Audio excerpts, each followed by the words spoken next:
Okay, so like imagine this, right? You've got that big trip coming up, tickets are booked, bags are all packed, you've got like the whole itinerary planned out, Hmm.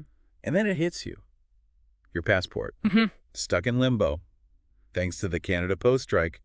Ugh, talk about a major travel bummer. Yeah, a real wrench in the gears. Totally. Hmm. And for tens of thousands of Canadians, this isn't just hypothetical, it's like actually happening right now. We're talking about a massive backlog of passports, something like 85,000, just sitting there at Service Canada Wow. because of this strike. Now, Service Canada, they kind of saw this coming, right? They decided to hold on to those passports rather than risk them getting lost in the mail while everything's on hold. Yeah, makes sense. But, it does mean a longer wait for anyone who applied recently. Right. It's a bit of a trade-off, isn't it? Trying to minimize the disruption, but also dealing with this backlog. Yeah. Exactly. So for our listeners out there who are probably freaking out a little, let's break down what this strike actually means for those travel plans.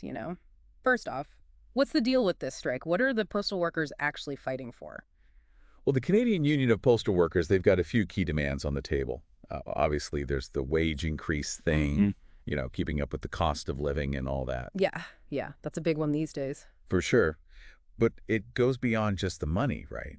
They're also pushing for better job security, which is a big concern with all this talk about automation taking over. Makes sense.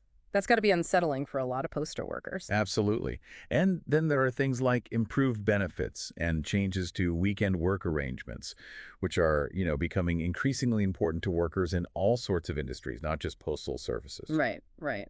And this isn't just impacting people's vacations, is it? I mean, this strike's got to be messing with all sorts of things. Totally. It's like a ripple effect. Yeah. You've got small businesses dealing with online order delays, charities struggling because those mailed-in donations aren't coming through. Oh, wow.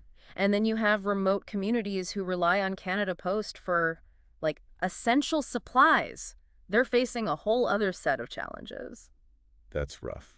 Really puts things in perspective, doesn't it? Yeah. Okay, so back to those passports. What's Service Canada saying people should do in this whole mess? Well, their big message is apply early, like way Yeah. early. They're recommending a lead time of at least 6 weeks, which 6 weeks, isn't that like longer than a lot of other countries? it is. It kind of makes you wonder about the efficiency of the whole system, right? But Yeah. yeah, 6 weeks is what they're saying. So not exactly ideal for anyone who's like a last-minute planner. Not at all. But look, if you've got a trip coming up in the next 6 weeks and you need that passport, there are options. You can contact the passport program directly, or even better, visit a Service Canada center in person. Oh, right, those government offices. I always forget about those. They can help expedite things, and in some cases, you can even pick up your passport right there. Okay, that's good to know. But what if someone, like, mailed their application right before this strike started? Is there any way to know if Service Canada even got it?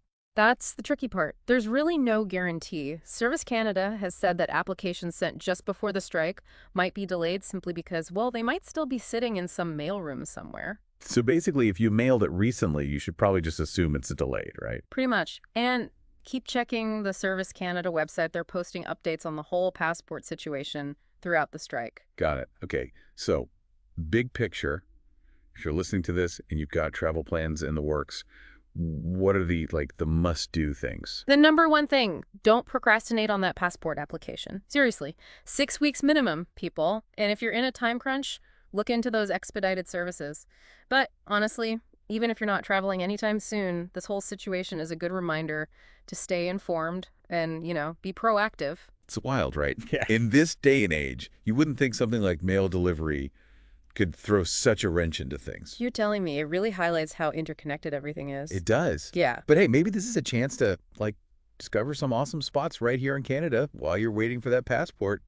Turn lemons into lemonade. Love that. There's so much to explore in our own backyard. Exactly.